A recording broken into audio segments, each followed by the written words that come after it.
দুনিয়ার উদাহরণটা হলো, পানির উপর নৌকা চলে না, পানি ছাড়া নৌকা তো চলবে না স্বাভাবিক।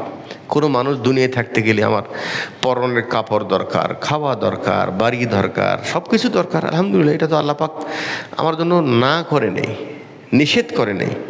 আজকে সালাতের মধ্যে কেরাত শুনেছেন, ফাইদা কুদিয়াতিস সালাতু ফান্তাশিরু ফিল আরদি ওয়াবতাগু মিন ফাদলিল্লাহ।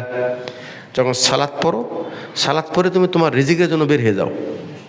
মসজিদে ঢুকেছিলাম, কি বলেছিলাম? আল্লাহুম্মা ফতাহলি আবওয়াবা রাহমাতিক। আয় আল্লাহ, এখন মসজিদে যাচ্ছি, এখন আমার দরকার রহমত। দরকার কি? রহমত।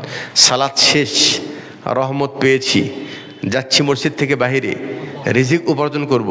আল্লাহুম্মা ইন্নী আসআলুকা মিন ফাজলিক। আল্লাহ, এখানে চাইলাম রহমত, মসজিদের বাইরে চাই তোমার দয়া, অনুগ্রহ, রিজিক। কি চাই? রিজিক। আল্লাহ তো রিজিক চাইতে বলেছে, রিজিক চাওয়া কোনো অপরাধ নাই। মেহনত করেন, আলহামদুলিল্লাহ। আল্লাহ, আমরা তো আল্লাহ নিজেই শিখেছেন, রব্বানা আতিনা ফিদ দুনিয়া হাসানা। দুনিয়ার হাসানা চাই, আখিরাতে হাসানা চাই। কিন্তু চাইতে যেয়ে যদি দেখি যে এই পথটা হারাম, পথটা কি হারাম, আর হারাম পথে খুতবাই শুনলেন, রিজিক কামাই করে দোয়া করলেও কবুল হবে না। হারাম, এটা তো হারাম, হারাম পথে চললাম। নজরের হারাম, ঘিস করা হারাম, মিথ্যা বলে বেচাকেনা করা হারাম, ধোকা দেওয়া হারাম, জুলুম করা হারাম, কারো অন্যায়ভাবে তার আত্মসাৎ করা হারাম। সব জানার পরেও যদি ওটা নেই, তার মানে আপনার আখিরাত সম্পর্কে আপনার চিন্তা নেই নাকি? চিন্তা যদি থাকতো তাহলে একটা চিন্তা করলে ওই লাখ টাকা বাইরে পড়ে থাকলে কেউ নিবে না। ওটা আর এক মশলা, ওইদিকে আমি যাব না। কেন নেবে না? আল্লাহর সাথে সম্পৃক্ত গুনার জন্য আমি জীবনের যে কোনো মুহূর্তে আল্লাহকে বলবো, আল্লাহ অপরাধ করেছি, মাফ কর। আমি যদি আন্তরিক হই, এক দোয়াতে আল্লাহ সব মাফ করে দিতে পারেন ইচ্ছা করলে। কিন্তু আমার গুনার সম্পর্ক যদি এখানে 5টা মানুষের সাথে হয়, 10টা মানুষের সাথে হয়, এনাকে কোনোদিন গীবত করেছি, এনাকে কোনোদিন চর মেরেছি, এনার উপর কোনোদিন জুলুম করেছি, ইনার মাল আত্মসাৎ করেছি, ঠিক আছে? এখন কিয়ামতের দিন আমি যতই ওমরা করি, হজ করি, আল্লাহ গুনাহ মাফ কর, এই গুনার সম্পর্ক আল্লাহর সাথে নেই। আল্লাহর কাছে চাইলেও হবে না।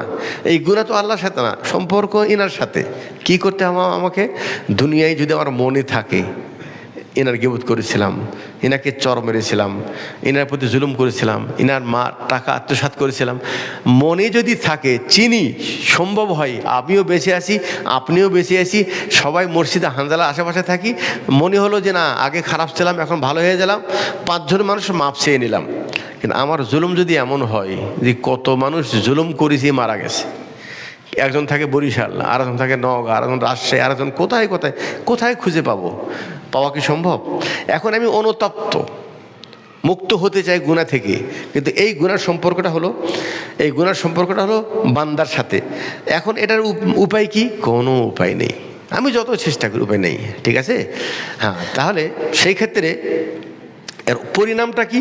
পরিণাম হলোই কিয়ামতের দিন তখন এনারা এসে আমার সামনে দাবি করবে, আমি আর কাছে টাকা পাই, আমার গীবত করেছে, আমাকে উল্টা চর মেরেছে, এর টাকা আত্মসাৎ করেছে। কিয়ামতের দিন বলবে যে সব দাও। কীভাবে দেব? টাকা দিয়ে টাকা না, এখন তোমার সওয়াব দিয়ে এর গীবতের সওয়াব দাও, ওর জুলুমের সওয়াব দাও, সব সওয়াব দিয়ে পরিশোধ করো। সওয়াব দিতে দিতে এই 10টা দিতে আমার সওয়াব শেষ, এখন আরও 10টা বাকি আছে। এখন কিভাবে দেব? তারপরেও দিতে হবে। কিভাবে? সওয়াব নেই, ওদের গুনাহ নাও। এখন বলেন, আপনার কাছ থেকে কেউ টাকা নিয়ে ধার না দিয়ে যদি না দেয়, বুঝতে পারছেন তো, লাভ কিন্তু আপনার বেশি, বাস্তবে লাভ কিন্তু আপনার কি বেশি। যেই মানুষ দোকানদারে বাকি খেয়ে পলে যায়, ও মনে করে বুদ্ধিমান, ওর চেয়ে বোকা কোনো মানুষ নেই।